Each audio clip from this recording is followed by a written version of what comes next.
युद्ध एक ऐसा शब्द है जिसे सुनते ही हमारे मन में तुरंत तबाही और विनाश की तस्वीरें उभर आती हैं। बमों की आवाजें, धमाकों की गूंज और चारों ओर मलबा और बर्बादी का मंजर हमारे सामने आता है। यह एक भयावह और नष्ट करने वाली स्थिति होती है जिसमें इंसानियत की बहुत बड़ी कीमत चुकानी पड़ती है। लेकिन आज जिस युद्ध के बारे में हम बात करने जा रहे हैं वह एक अलग तरह का युद्ध था जो शारीरिक हिंसा के बजाय विचारों और नीतियों के संघर्ष का परिणाम था। इस युद्ध में न तो गोलियों की आवाजें थीं, न ही किसी शहर में बम गिरे, न ही कोई बड़े युद्ध क्षेत्र बने थे और न ही लाखों लोग मारे गए। फिर भी यह युद्ध पूरी दुनिया को अपने प्रभाव में लेकर गया और यही कारण है कि इसे कोल्ड वॉर के नाम से जाना जाता है।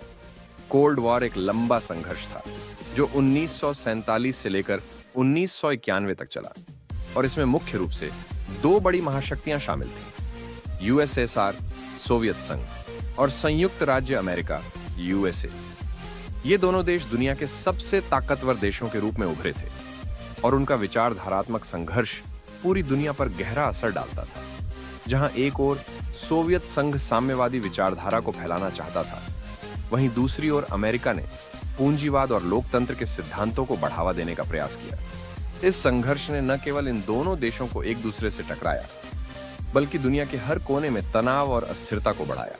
दूसरे विश्व युद्ध के समाप्त होते ही पूरी दुनिया ने एक नया मोड़ देखा। यह युद्ध न केवल लाखों लोगों की मौत का कारण बना बल्कि इससे यूरोप के कई पुराने साम्राज्य भी खत्म हो गए। जर्मनी, इटली और जापान जैसे देशों की शक्ति का पतन हुआ और इसके साथ ही पूरी दुनिया में शक्ति संतुलन बदल गया। इस युद्ध के बाद दो प्रमुख सुपर पावर उभरे, यूएसएसआर सोवियत संघ और संयुक्त राज्य अमेरिका। ये दोनों ही देशों ने युद्ध के दौरान एक दूसरे के खिलाफ नहीं लड़ा था बल्कि दोनों ने नाजी जर्मनी और उसके सहयोगियों के खिलाफ मिलकर संघर्ष किया था।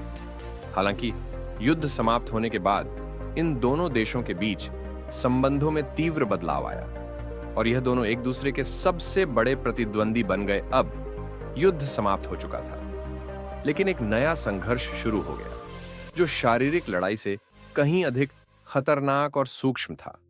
यह संघर्ष विचारधाराओं और आर्थिक नीतियों का युद्ध था।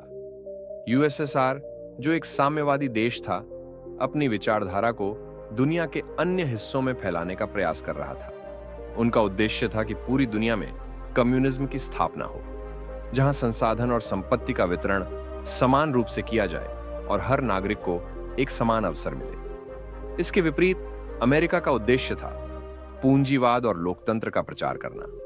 अमेरिका चाहता था कि दुनिया के हर हिस्से में स्वतंत्रता, निजी संपत्ति का अधिकार और बाजार आधारित आर्थिक प्रणाली का विकास हो। इन दोनों देशों के बीच यह विचारधारात्मक टकराव न केवल इन दोनों देशों को एक दूसरे से जोड़ता था बल्कि इसका असर पूरी दुनिया पर पड़ रहा था। यूएसएसआर ने अपने प्रभाव क्षेत्र को बढ़ाने के लिए यूरोप, एशिया और अफ्रीका में कई देशों में अपने समर्थक तैयार किए, जबकि अमेरिका ने अपने लोकतांत्रिक और पूंजीवादी विचारों को फैलाने के लिए दुनिया भर में आर्थिक सहायता और सैन्य समर्थन दिया। इस संघर्ष के परिणाम स्वरूप दुनिया दो ध्रुवों में बंट गई। एक ध्रुव सोवियत संघ के समर्थक देशों का था और दूसरा ध्रुव अमेरिका के समर्थक देशों का। इस विचारधारात्मक संघर्ष ने न केवल यूरोप को प्रभावित किया बल्कि एशिया, अफ्रीका और लैटिन अमेरिका तक इसके प्रभाव पड़े और यही कोल्ड वॉर का प्रारंभ था।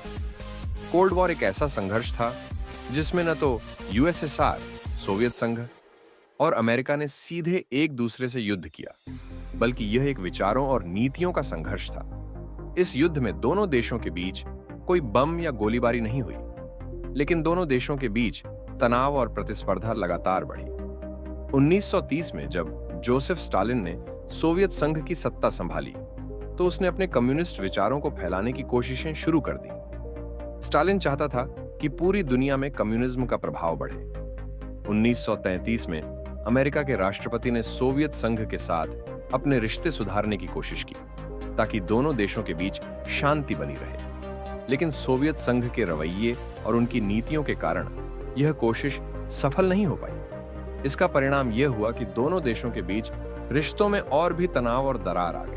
इसी समय सोवियत संघ ने कई देशों पर आक्रमण करके अपनी सीमा का विस्तार करना शुरू कर दिया। इसे देखकर अमेरिका को चिंता होने लगी कि अगर सोवियत संघ अपनी शक्ति बढ़ाता रहा तो यह अमेरिकी विचारधारा और सुरक्षा के लिए खतरे की बात हो सकती है। इस तरह दोनों देशों के बीच आपसी मतभेद और बढ़ गए और यही वह समय था जब कोल्ड वॉर की नींव पड़ी। दूसरे विश्व युद्ध के बाद यूएसएसआर, सोवियत संघ और अमेरिका दोनों ही दुनिया के सबसे ताकतवर देशों के रूप में उभरे थे। दोनों देशों के बीच अब एक तरह की प्रतिस्पर्धा शुरू हो गई थी, क्योंकि हर देश चाहता था कि उसकी शक्ति और प्रभाव पूरी दुनिया में सबसे ज्यादा हो।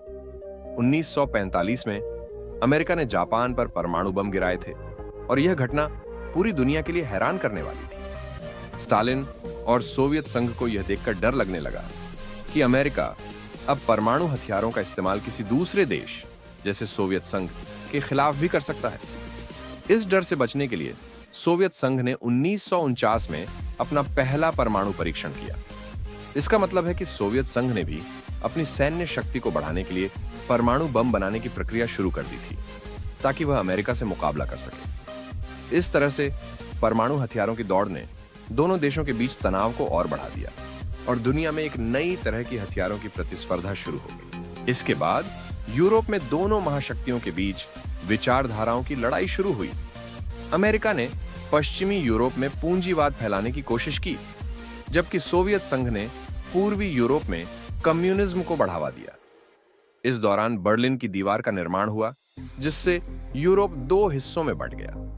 पश्चिमी यूरोप और पूर्वी यूरोप कोल्ड वॉर के दौरान कभी भी सीधे युद्ध का सामना नहीं हुआ, लेकिन दोनों देशों ने हथियारों के विकास में एक दूसरे को पछाड़ने की कोशिश की।